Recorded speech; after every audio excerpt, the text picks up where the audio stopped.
In this video, we're going to cover some frequently asked questions about the DaVinci Resolve Editor Keyboard. We'll show you what we like about it and why you might want to consider getting one. Firstly, what is it? As you know, DaVinci Resolve can be used with an ordinary mouse and an ordinary keyboard. However, Blackmagic makes specialized control panels to use on its different pages.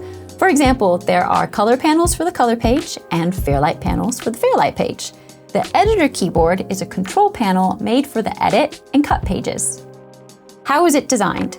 It's a mechanical keyboard with extra buttons that are bound to functions within Resolve. It connects via USB-C. It has an inbuilt hub with 2 USB-A ports. There's an inbuilt wrist rest and adjustable feet aiding better ergonomics. Also, there's a lip around the edge so it can be recessed into a cutout, lying flush within a desk.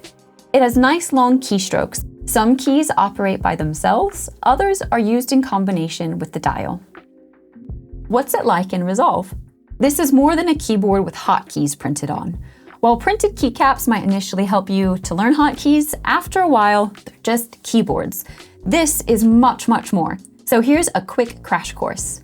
Everything centers around the search dial, which by default moves the timeline playhead back and forth. The dial is weighty. You can really flick it back and forth, yet you can also control it slowly, moving frame by frame.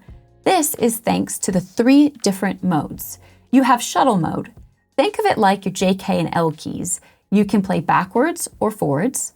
The further you turn the wheel, the faster it plays. Haptic feedback helps you find the center so you can stop playback. In jog mode, you have nice, easy control of your playhead, frame by frame.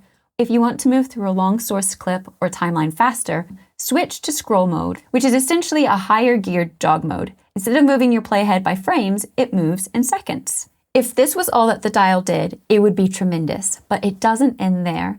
The real magic happens when you use the dial in combination with the designated keys, such as the trimming controls.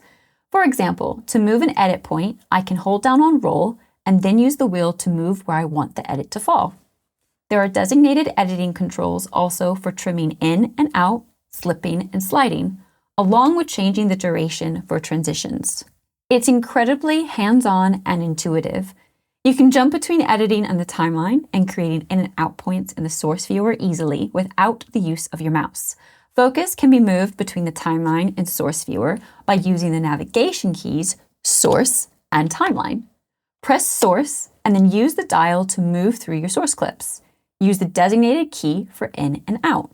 Yes, you can still use the hotkey I and O on the keyboard, but now you have designated keys for in and out. Between using your editing keys or your function keys, with the press of the button, you can append, place on top, insert, overwrite your clip into the timeline. It's possible to build an edit without touching a mouse or doing so very minimally.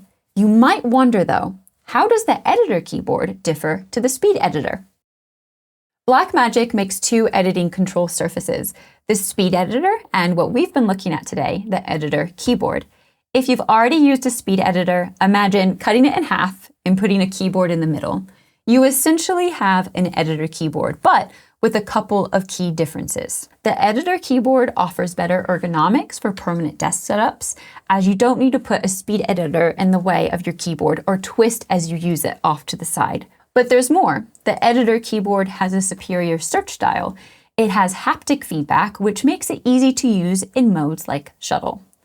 The center keys from the speed editor are now arranged horizontally across the top of the keyboard, but do note they don't share the exact same keys. The speed editor contains a battery and can be used over Bluetooth. The editor keyboard needs to be attached via USB. The speed editor is cheaper. The editor keyboard costs more, but its price is reasonable given the inclusion of a high-quality editing keyboard and the improved jog wheel. We feel that both devices offer distinct advantages, and depending on your needs, one device might be more appropriate than the other. Will it work with other NLEs? The keyboard will work with any editor, but the search dial and Resolve-specific buttons will not. Will it make you a better editor? Not creatively, but as mentioned, it has the potential to make editing more enjoyable, ergonomic, and efficient. Do you need one? No. As mentioned at the outset, Resolve can be used with any mouse and any generic keyboard. Since Resolve's panels are specifically designed for its software, there is no denying, though, that there will be advantages working with the editor keyboard. If you don't see the value in this product, then it's not for you.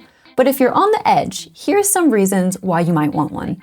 Number 1, a comfortable chair won't make your edits better, but it will help you care for your health while you're working. Similarly, interfaces that bring variety to your computer usage or cause less strain on your hands is definitely worth investing in. Number 2, while tools don't make the tradesman, they can make your work more enjoyable. At the end of the day, that will have an effect on your creativity and productivity. And number 3, as an editor, time is money. If you can complete a job sooner, even better. Also, if you're an editor that works with producers or directors in the room, the speed with which you can implement changes will impress. And saving the best for last, reason number 4, it comes with a license for DaVinci Resolve Studio. That's fantastic value. Now, is there anything we don't like? Maybe a better question is there anything you might not like? Some people might prefer a quieter keyboard with shorter key travel. When writing an email on this thing, it is loud. And if you're in a work meeting trying to send a private message to someone, they'll know for sure, so make sure you're muted. But at the end of the day, this is designed for editing. There are some functions from the speed editor that we miss on the editor keyboard, like the audio adjustments and the move function. However, in fairness, there are features from the editor keyboard we miss when using the speed editor, such as its timecode entry. Others might prefer a more customizable keyboard with assignable keys. It's not possible to reassign any of the designated keys. None of these observations are deal breakers for us, though, as what's here is incredibly well thought out. This is a beautiful piece of hardware. If you have questions, leave them down in the comments. And if there's any other hardware you'd like to see us feature, let us know. If you found the video helpful, give it a like and consider subscribing so you don't miss out on future videos. Thanks for watching.